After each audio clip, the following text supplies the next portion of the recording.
کراچی سے آپ ٹرین میں بیٹھے یا گاڑی میں بیٹھے کہاں جا رہے ہیں, ویژن کیا ہے, منزل کیا ہے, لاہور. تو پھر آپ کے لیے لاہور کا ٹکٹ کرانا ٹرین کا یا جہاز کا یا بس کا, یہ اہم ہے. سمجھ میں آ رہی ہے بات؟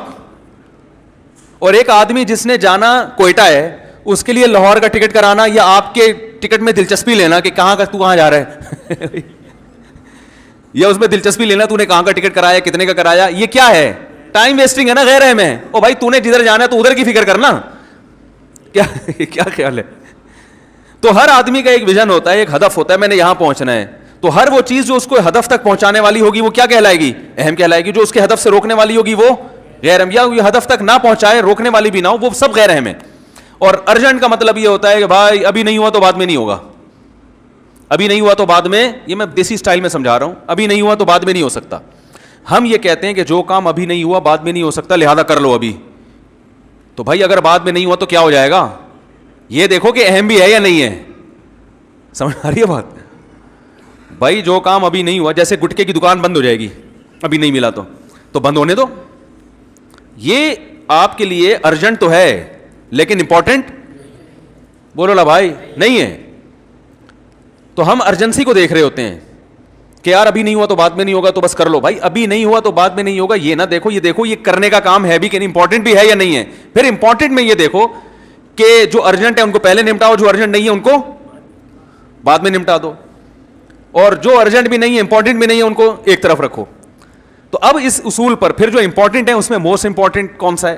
تو دیکھو ہمارا بھی ایک ہدف ہے, ایک ویژن ہے, ایک ہدف ہم نے بنایا ہے, بھائی یہ بھی پڑھنا ہے, یہ پڑھانا ہے, یہ اسٹوڈیو کے لیے یہ مسائل ریکارڈ کروانے. اختلافی مسائل میں نے کہا تھا ریکارڈ کرواؤں گا, ان کے مجھے ٹائم ہی نہیں مل رہا.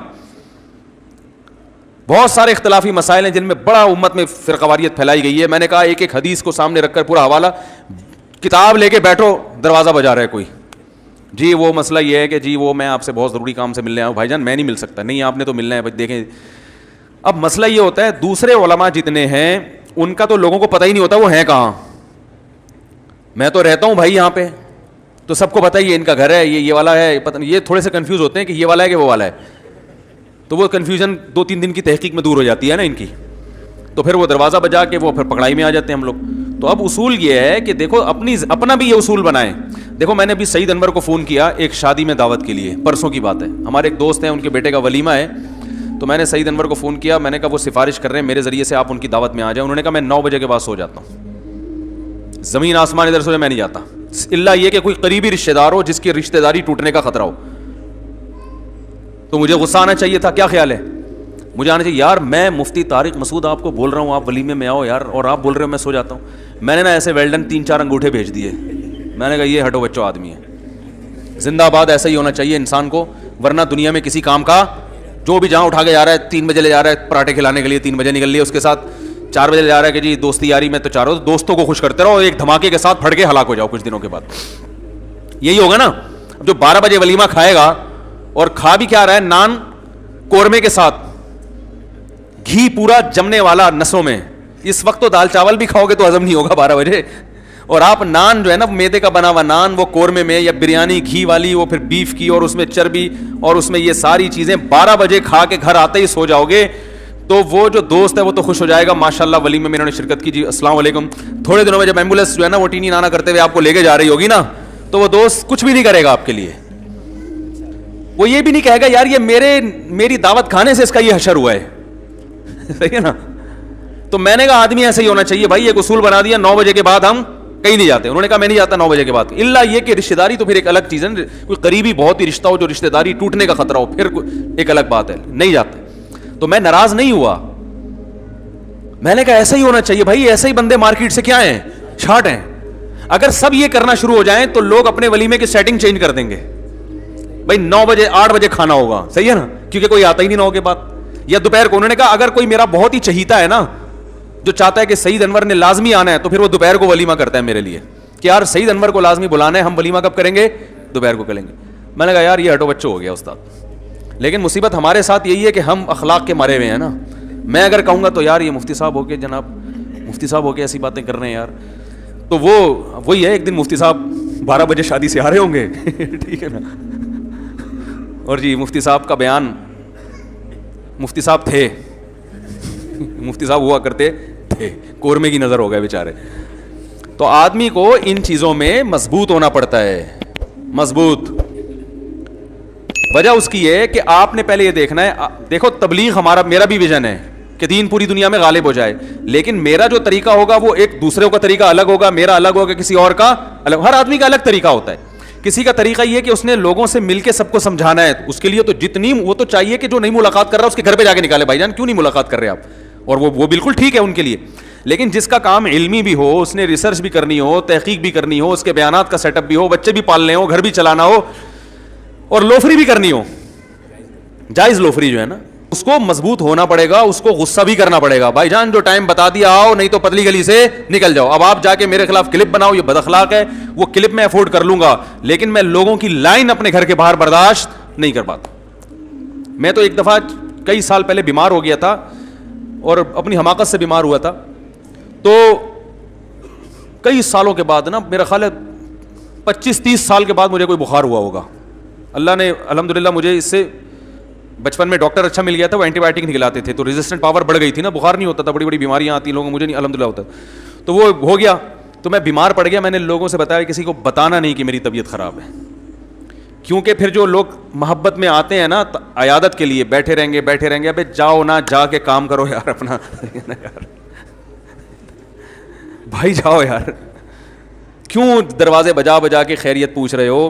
جو بہت ہی قریبی, جس سے انسان بے تکلف ہوتا ہے, خوب اچھی گپ شپ ہو, ابے تبے سے بات کرتا ہے, وہ تو ٹھیک ہے, آئے بیٹھے گپ شپ لگائے. ہر آدمی ادھر سے بھی فون, ادھر سے بھی فون, ادھر سے بھی فون. حتیٰ کہ اللہ تعالیٰ میری والدہ کی مغفرت فرمائے, 2 سال پہلے ان کا انتقال ہوا. میں نے کسی کو کانوں کان خبر بھی نہیں ہونے دی, بیمار تھی 2 سال سے بیڈ پہ تھی, نہیں خبر ہونے دی. انتقال ہوا, اللہ ان کی مغفرت فرمائے. جو ہم ٹوٹی پھوٹی خدمت کر سکتے تھے کی, ہمیں افسوس ہوا, آنسو بہے ہمارے. ماں تو ماں ہوتی ہے, آپ کو پتہ ہے, اس کا تو کوئی آلٹرنیٹ, گھوڑا ایک پہاڑ گرا تھا غم کا, چپکے سے ان کو لے جا کے میں نے دفنایا. یہاں بھی منع کر دیا, اعلان نہیں کرنا بھائی, میں نہیں برداشت کر سکتا. جو تعزیت کرنے والوں کی لائنیں لگیں گی, اور وہ جو سارا دن بیٹھ کے تسلی کے جملے, وہ بھائی بڑا غم ہوا, اچھا آپ کو غم ہوا, بہت افسوس ہوا, بھائی کیا کروں, اب کیا کرنا ہے اب بتاؤ, بھائی وہ ہوا تو وہ ہوا, تو وہ تکلف میں ٹائم ویسٹنگ. بھائی میں نے کہا بعد میں جب ٹائم گزر جائے گا, لوگوں سے کہہ دوں گا بھائی دعا کر لو ان کے لیے, وہ ٹائم گزر چکا ہوگا. اب پتہ نہیں میں نے صحیح کیا غلط کیا, یہ تو علماء ہی بتائیں گے. مجھے ایسا لگ رہا تھا میں نے صحیح کیا, کہ بھائی میں نہیں برداشت کر سکتا لوگوں کا ہجوم, اور لوگوں کی جو فون اور کالیں اور تعزیت کے پیغامات, اتنی بھرمار ہوتی ہے کہ کسی کام کا نہیں رہتا انسان. اسلام میں موت اور زندگی, موت کو زیادہ اہمیت دینے کی اجازت نہیں ہے. بھائی سب نے مرنا ہے, ہم نے بھی جانا ہے, اس نے بھی جانا ہے, فلاں نے بھی جانا ہے. گیا, انتقال ہوا. عرب اس میں بڑے اچھے ہیں, وہ اتنا لمبا حساب کتاب نہیں کرتے, کہتے ہیں انا للہ و انا الیہ راجعون, خلاص مات علی الایمان, بس ختم. ایسے جو لوگ سعودی عرب رہے ہیں وہ جانتے ہیں, وہ زیادہ نہیں, وہ تمبو ومبو لگ رہے اور یہ آ رہے ہیں, اور پھر وہ دعائے خیر تے بخیر لاغ لے تو خوشا خراب خار, پھر وہ آیا, پھر دوسرا آیا, دعائے خیر. آپ تو کوئٹہ کے ہیں نا, کتنی لمبی دعائیں خیریں کی چلتی ہیں نا. جو جس کو تعزیت کے لیے آتے ہیں نا, وہ بیچارہ سارا دن ہاتھ اٹھا کے پھر گراتا ہے, پھر دوسرا آیا ہاتھ اٹھا, دعائے خیر دخال واللہ خوش جوڑ توڑو خال بس, پھر نیچے, پھر دوسرا آیا, دعائے خیر ہو گئے, چلو بھائی دعائے خیر کرو یار, تم بھی دعا کر لو یار. پھر نیچے, پھر ایک بندہ آیا, ماموں آئے ملنے کے لیے, چلو دعائے خیر. 3 دن تک وہ ہاتھ اٹھانا گرانا, پھر وہ اخلاص سے دعا ہوتی نہیں. وہ میت کے لواحق میں کہہ رہے ہیں چلو بھائی اب پھر سے کر لیتے ہیں, کیا کریں, اللہ کرے ہو سکتا ہے یہ 50ویں مرتبہ میں مغفرت ہو جائے.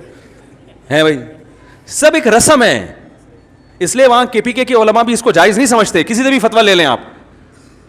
پنجاب میں بھی ایسا ہوتا ہے. پنجاب میں کیا ہوتا ہے کہ رونے کے پروگرام چل رہے ہوتے ہیں باقاعدہ. میت ہو گئی, سب نہیں ہے, سب پنجاب والوں کی سب کی بات نہیں کر رہا, بہت سی جگہوں پہ رونے کے باقاعدہ کیا ہوتے ہیں پروگرام. اب وہ بیٹی آئی امریکہ سے, وہ پہلے پھوٹ پھوٹ کے روئے گی. وہ جہاز میں آ رہی ہے آرام سے نا, آرام سے.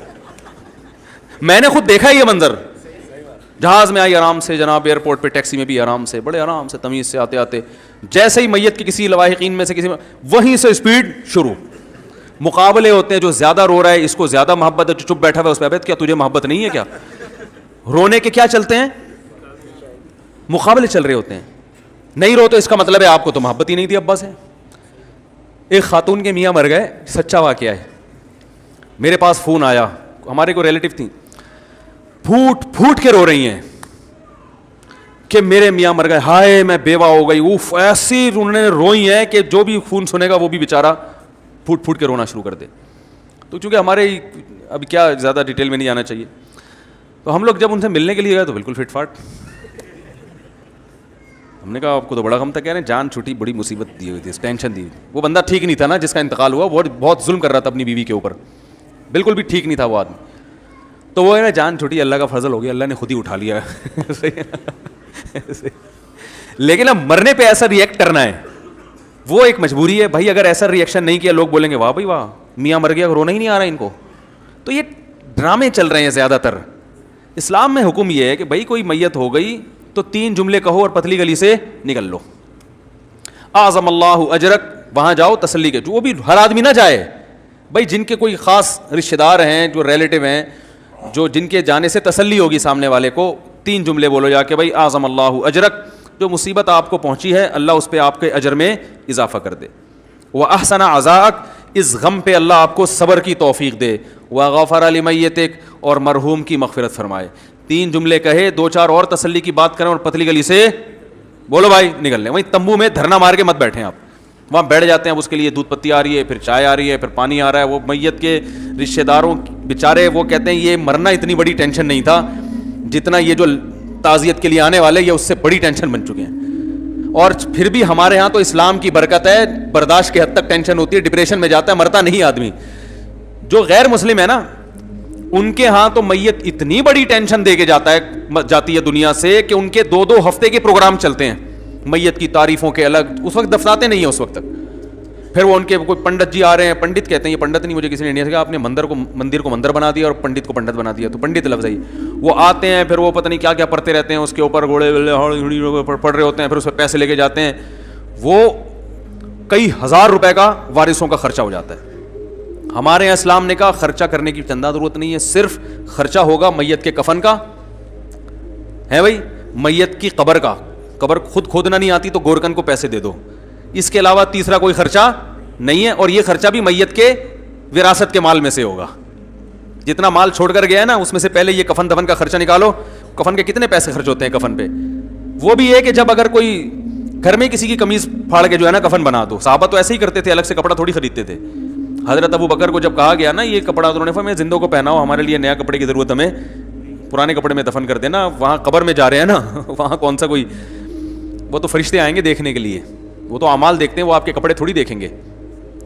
تو ٹینشن نہیں لو بھائی, زندگی کو کیا بناؤ, ہلکا ہلکا بناؤ, کاموں میں ٹائم لگاؤ. اب جو دنیا سے چلا گیا وہ واپس نہیں آئے گا, اب آپ نے کرنا ہے اس کے لیے مغفرت کی دعا. جو غم خود سے ہو رہا ہے وہ تو ہوتا ہے, وہ تو نیچرل ہے, وہ تو نبی کو بھی ہوتا تھا, آنکھوں سے آنسو ٹپکتے ہیں, بس کافی ہے. چیخنا چلانا, آپ صلی اللہ علیہ وسلم نے میت پر چیخنے چلانے والی عورتوں پر لعنت فرمائی ہے. کتنا بڑا جرم ہے. اور آج میت پہ عورتیں چیختی ہیں کہ نہیں چیختی, ہاں ہاں ہاں ہاں کر کے, اس کو کمال سمجھتی ہیں. کمال صبر کرنا ہے, چیخنا چلانا کمال نہیں ہے. عورت کے لیے سب سے بڑا غم اس کے بچے کی موت ہے, کیونکہ عورت کی سب سے محبوب چیز کیا ہوتی ہے, بچہ. ایک عورت کا بچہ مر گیا نبی صلی اللہ علیہ وسلم کے دور میں, وہ اتنی غمزدہ ہوئی کہ بچے کی قبر پہ کھڑے ہو کر رونا پیٹنا کیا نا, اس نے چیخ رہی ہے, چلا رہی ہے. آپ صلی اللہ علیہ وسلم پیچھے سے گزرے, انہوں نے فرمایا صبر کرو صبر. اسے نہیں پتا تھا کہ نبی صلی اللہ علیہ وسلم نے, اس نے کہا آپ کو وہ غم پہنچا ہوتا نا, مجھے پہنچا ہے, پھر میں پوچھتی کہ کیسے صبر کیا جاتا ہے. اس نے گویا طنز کیا, اس کو نہیں پتا تھا کہ آپ صلی اللہ علیہ وسلم ہیں. اس نے کہا اصل میں غم تو جس کو پہنچا ہے وہی جانتا ہے نا, ہمارے یہاں یہی ہوتا ہے نا, آپ کسی کو بولو صبر کرو, کہہ رہے تمہیں تکلیف ہو نہیں رہی نا اس لیے تم صبر کا کہہ رہے ہو. رونے پر پابندی نہیں ہے, چیخنے چلانے پر پابندی ہے, واویلا کرنے پر پابندی ہے. تو وہ صحابیہ کو کسی نے بتایا کہ تو رسول اللہ صلی اللہ علیہ وسلم ہے, تو وہ فوراً پریشان ہو کے گئیں اور نبی صلی اللہ علیہ وسلم کے پاس آ کے کہنے لگی میں اب صبر کروں گی. آپ نے فرمایا انما الصبر عند الصدمۃ الاولى, جب صدمہ پہنچتا ہے نا اس وقت صبر کی فضیلت ہے, بعد میں تو سب کو صبر آ جاتا ہے. کون ساری زندگی بیٹھ کے کون روتا ہے. تو کہاں سے کہاں بات چلی گئی بھائی, بات کیا شروع ہوئی تھی یار, کدھر بات یہ ہو رہی تھی کہ بھائی ہر چیز کا ایک طریقہ ہوتا ہے. اب وہ سید انور کا میں واقعہ بتا رہا تھا. اب بظاہر تو وہ بد اخلاقی ہے نا کہ میں 9 بجے کے بعد نہیں آؤں گا, لیکن یہ اخلاق ہیں. اخلاق میں سب سے پہلے اپنے آپ کے ساتھ اچھا سلوک کرو نا بھائی. دوستوں کے چکر میں اپنا بیڑا غرق کیا ہوا ہے, اپنی نہ نیند ہو رہی ہے, نہ کھانا ہو رہا ہے ڈھنگ سے, نہ ٹائم. جو رات کو دیر سے سوئے گا وہ تہجد کے لیے اٹھے گا, وہ تو فجر کے لیے اٹھنا مشکل, جو 1-2 بجے تک شادیوں سے آتے ہیں, تو آپ کیا سمجھتے ہیں فجر پڑھ لیتے ہوں گے؟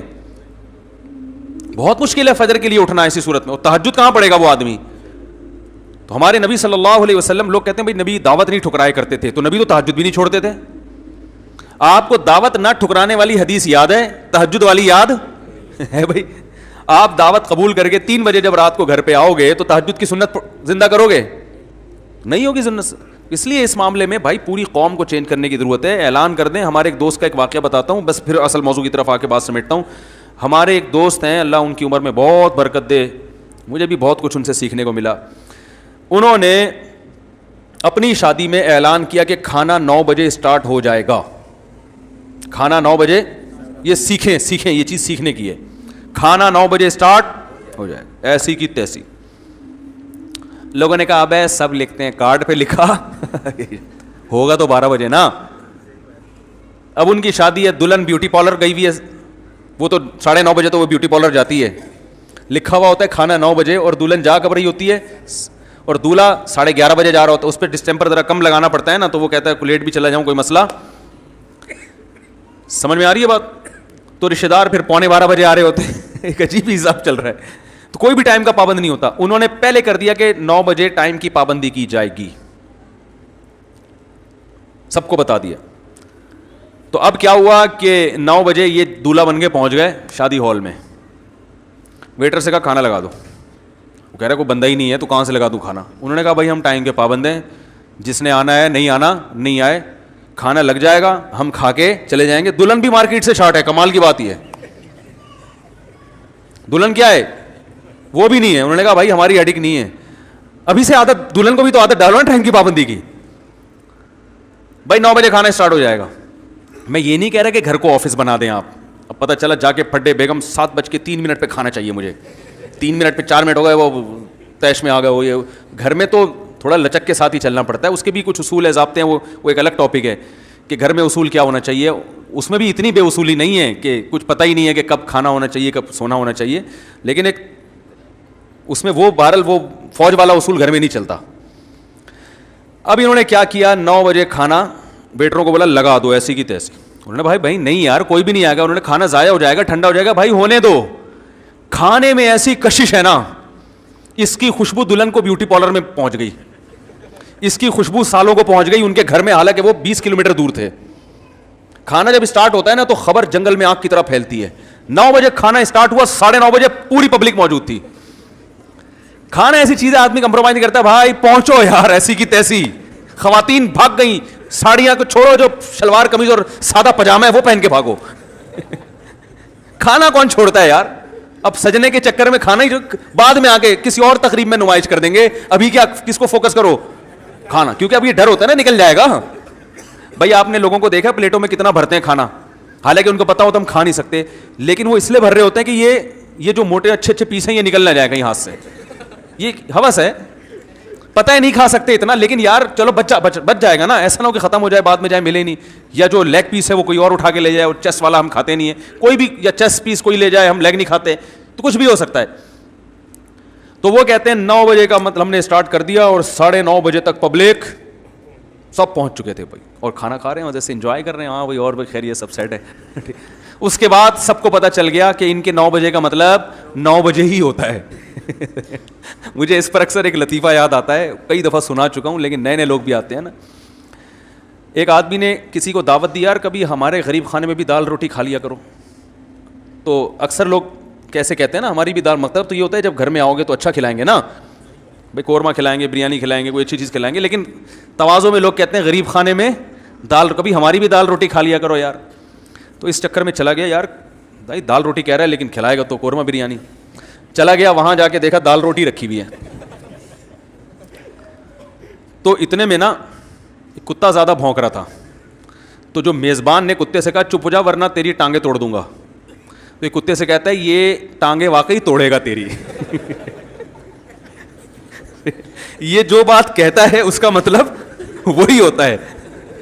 ہم جب کہتے ہیں ٹانگیں توڑ دے گا تو ایک دھمکی ہوتی ہے نا, ورنہ ٹانگیں کون توڑتا ہے کسی.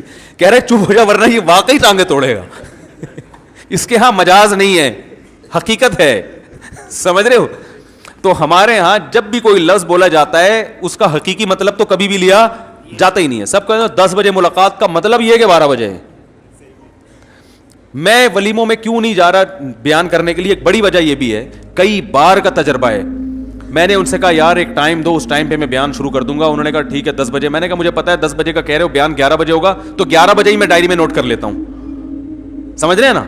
نہیں آپ 10:30 کا چلیں کر لیں, چلیں 11:15 کر لیں. میں نے کہا مجھے پتا ہے لوگ نہیں آئیں گے, آپ لوگوں کو جو مرضی کہیں, میں اپنی نوٹ جو کر رہا ہوں 11 بجے پہنچا ہوں, تو 11 بجے بھی لوگ نہیں ہیں, گھر بیٹھے ہوئے یار صوفے پہ چڑھ کے اصول میں انتظار کر رہے ہیں. تو بیان آدھے گھنٹے کا ہوگا, ٹائم اس میں 1.5-2 گھنٹے کا صرف ہوگا. تو یہ بڑی قوم میں دیکھو, جاپان میں ہم ازبکستان میں تھے, ٹرین کا ٹائم تاشقند میں ٹرین کا ٹائم تھا 7:28, صبح 7:30 بھی نہیں, 25 بھی نہیں, 7:15. ہمارے یہاں تو 7:45 اس طرح چل رہا ہوتا ہے نا, بلکہ 7:45 بھی نہیں, 6 بجے ٹرین کا ٹائم ہے صبح. تو 6 بجے میں ہم 8-10 گھنٹے احتیاطاً, وہ میں نے لطیفہ سنایا تھا نا جمعے کو, وہ 50-50 آیا کرتا تھا, تو اس میں ٹرینوں کے سسٹم دکھایا گیا نا, ڈرامہ آتا تھا پرانے زمانے میں مزاحیہ, تو ٹرینوں کی ناقص صورتحال اس میں دکھائی گئی کہ لاہور سے کچھ بچے ٹرین میں سوار ہوئے کراچی جانے کے لیے. پہلے تو ٹرینیں بہت لیٹ ہوتی تھی, تو بچوں نے پینٹیں پہنی ہوئی ہیں. ان کا انٹرویو لیا گیا, کہاں جا رہے ہو جی؟ اسکول کی چھٹیاں گزارنے, ہم کراچی جا رہے ہیں. بڑی خوشی ہوئی. جب وہ کراچی پہنچے ہیں نا, تو بچے بڑے ہو چکے تھے, ان کی پینٹیں چڑیاں بن چکی تھیں, جوان بوڑھے ہو چکے تھے, یعنی کافی زندگی ان کی ٹرین میں گزر گئی کراچی پہنچتے پہنچتے. وہ بالکل صحیح نقشہ کھینچا. اور پھر اس میں دکھایا کہ ایک بوڑھا ہے, جو جوان ہے نا, بوڑھا ہو گیا تھا, وہ انتظار میں کہ کراچی کب آئے گا, بوڑھا ہو گیا. لیکن بیچارے کو جب پتا چلا کراچی آئے, تو اس نے کھڑکی سے ہاتھ باہر نکالا, کراچی آ گیا, ہاں جی, ایک اور مر گیا. یعنی اس کی زندگی پوری ہو چکی. یہ ٹائم کی پابندی کا حال ہے ہمارے یہاں. بیٹھ جاؤ تو چلتی نہیں ہے, چل رہی ہے تو پھر وہ پتہ نہیں کب کہاں رک جائے. کیوں رکی ہے بھائی, کیا کر, کیوں رکی ہے یہاں پہ, کوئی وجہ تو بتاؤ. تو انجن آ رہا ہے, انجن جا رہا ہے, فیصل آباد سے انجن آ رہا ہے, خالیوان سے انجن آ رہا ہے, پتہ ہی نہیں کیا ہو رہا ہے, کون آ رہا ہے, کون جا رہا ہے. بیٹھ گئے, اللہ توکل پہ پہنچ جاؤ گے آپ, کہ کسی بھی دن پہنچ سکتے ہو بس آپ. ٹھیک ہے. تو یہ تو ہم سب کا المیہ ہے, ٹائم کی پابندی نہ کرنا. اس میں انسان ہے, اونچ نیچ ہو جاتی ہے, لیکن ایک حد ہونی چاہیے نا. تو کہاں سے کہاں, تو میں یہ کہہ رہا تھا کہ اب وہ اخلاق سے کام لیتے کہ 9 بجے ہے تو ایکچولی لوگوں کو بھاگنے میں ٹینشن ہوگی. 9 بجے میں اگر پبلک آئی تو کوئی کسی کو کھڈے میں نہ گر جائے, کوئی گٹر کے ڈھکن کہیں کھلا ہوا ہو وہ گر گیا. تو نبی نے تو اخلاق سکھائے ہیں, برداشت سکھائی ہے, تو ساری زندگی اخلاق اور برداشت میں ہی گزرتی. کوئی کام ان کا ٹائم پہ نہ ہوتا, اور آج ان سے بڑے بڑے کام لے رہے, ایک بھی کام نہ کرتے. وہ سوتے ہی رات کو 3 بجے آ کے, جب رات کو 3 بجے سو گئے تو پھر فجر کے لیے اٹھنا, مجھے فجر کے بعد پھر گریوی لگانی پڑے گی آپ کو, پھر 10 بجے اٹھو گے, پھر 10 بجے اٹھ کے تو آدھا دن تو ویسے ہی خراب ہو گیا. کام کا ٹائم تو صبح کا ہوتا ہے. میں نے اپنی زندگی میں دیکھا ہے کہ جس دن میں نے صبح 4 بجے اپنی ایکٹیویٹیز کا آغاز کیا نا, نیند بھی بہت تھوڑی, روزہ بھی رکھ لیا, اور دوپہر 1 بجے تک اتنے کام نمٹا لیے جو عام دنوں میں 1 ہفتے میں بھی نہیں ہوتے, اور اس کے بعد سارا دن فارغ. روزہ بھی, کیونکہ روزہ لگنا تو ظہر کے بعد شروع ہوتا ہے نا انسان کو, بھائی صبح تو ظہر تک تو آدمی ویسی غریبی میں نکال لیتا ہے. ہم کیا کرتے ہیں, غلطی روزہ رکھ کے سو جاتے ہیں. جب سو کے اٹھتا ہے نا انسان, تو پھر وہ سارا دن اس کا نحوست میں گزرے گا. ٹھیک ہے نا, وہ طبیعت چڑچڑاپن پیدا ہو گیا, اور وہ نہ پان کھا سکتا ہے, نہ گٹکا کھا سکتا ہے, نہ چائے پی سکتا ہے. تو عجیب سے وہ بے برکتی. رسول اللہ صلی اللہ علیہ وسلم نے فرمایا, بورک لامتی فی بکورہا, اللہ نے میری امت کی برکت صبح کے وقتوں میں رکھی ہے. صبح 2 گھنٹے کام اور شام کے 6 گھنٹے برابر ہیں. اور یہ غیر مسلم اب اس پر آ رہے ہیں. چائنیز صبح میں تھائی لینڈ میں تھا, میں نے صبح 6 بجے دیکھا مارکیٹیں کھلی ہوئی ہیں, آلو پیاز ٹماٹر بک رہے ہیں. ہم نے کہا یار ہمارے یہاں 6 بجے صبح جاؤ مارکیٹ, لوگ پاگل سمجھ کے آپ کو جیل میں بند کر دیں گے, یار یہ کچھ ذہنی مریض آ گیا. 12 بجے تک بھی مارکیٹیں کھلی نہیں ہوتی. 12 بجے آپ صدر میں جاؤ, کوئی بھی نہیں, بیٹھا ہی نہیں ہوگا کوئی. تو یہ نحوست, یہ بے برکتی کیوں ہے؟ ہم کمپرومائز میں لگے رہتے ہیں.